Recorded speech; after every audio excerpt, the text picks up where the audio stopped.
Welcome to the Inc. Productivity Tip of the Day.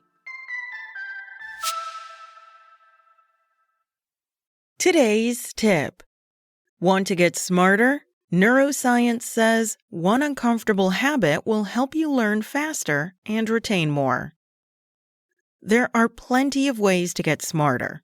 You can harness the power of interleaving by learning several things in succession. You can vary the way you study. You can test yourself. Oddly enough, simply getting more sleep can actually make you smarter. What do you know and what do you do with what you know? Learning more quickly and retaining more of what you learn? Yep, getting smarter is a business superpower, especially if you consider which type of smart you focus on.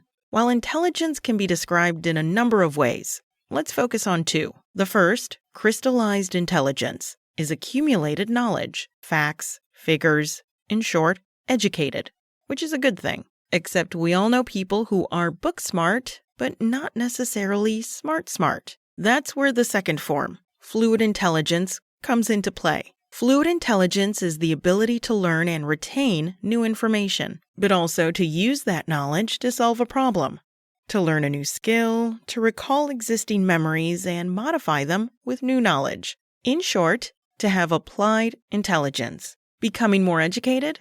That's not easy, but the process is reasonably simple. Improving fluid intelligence can be harder, which is one reason why brain games, crossword puzzles, Sudoku, brain training apps, etc. are fairly popular. But do they make you smarter? More to the point, do they improve your fluid intelligence? Probably not. A 2007 study published in Behavioral and Brain Sciences assessed the impact of brain training games on fluid intelligence. After participants played Tetris for several weeks, cortical thickness and cortical activity increased. Both are signs of an increase in neural connections and learned expertise. In simple terms, the participants' brains bulked up and got smarter. But after those first few weeks, cortical thickness and activity started to decrease, eventually returning to pre-Tetris mastery pursuit level, even though their skill levels remained high. They didn't lose brain power. Instead, their brains became so efficient at playing Tetris that those increased neural connections became unnecessary. Nor was it necessary to use more mental energy. As with most things, once they figured it out, it got easy. Or as a friend says, everything is hard the first time. Unfortunately, no matter how much work it takes to learn new information or gain new skills, easy doesn't translate to improved fluid intelligence. Once knowledge or skill is in your pocket, you certainly benefit from the increase in crystallized intelligence. But your fluid intelligence soon returns to a more baseline level. While the analogy sounds goofy, it's like performing a physical task using muscle memory. Although in this case, you're using brain memory. That's the problem with, say, brain training games. Solving Sudoku puzzles and only solving Sudoku puzzles won't improve your fluid intelligence in any other areas, no matter how much of a Sudoku master you become. It only makes you better at solving Sudoku puzzles. The same is true for business skills. Learning how to use QuickBooks to keep your books will improve your fluid intelligence until you master it. Learning to use a new CRM application will improve your fluid intelligence until you master it.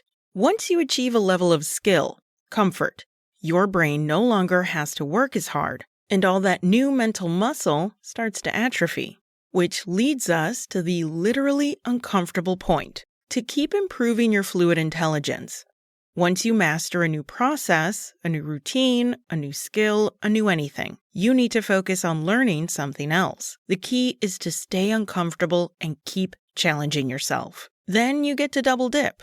You gain new knowledge, new skill, and new experience, and you keep your brain bulked up since it's forced to continue forging new neural connections. That double dip also makes it easier to keep getting smarter at a biological and neurological level. The more you know, the more you can leverage the power of associative learning, the process of relating something new to something you already know. In simple terms, associated learning is like saying, I get it.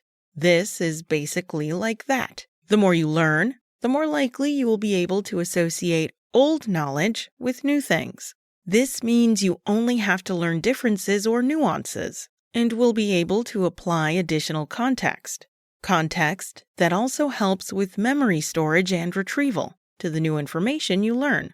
All of this makes learning even easier, which a study published in Intelligence shows results in being able to learn even more quickly and retain a lot more.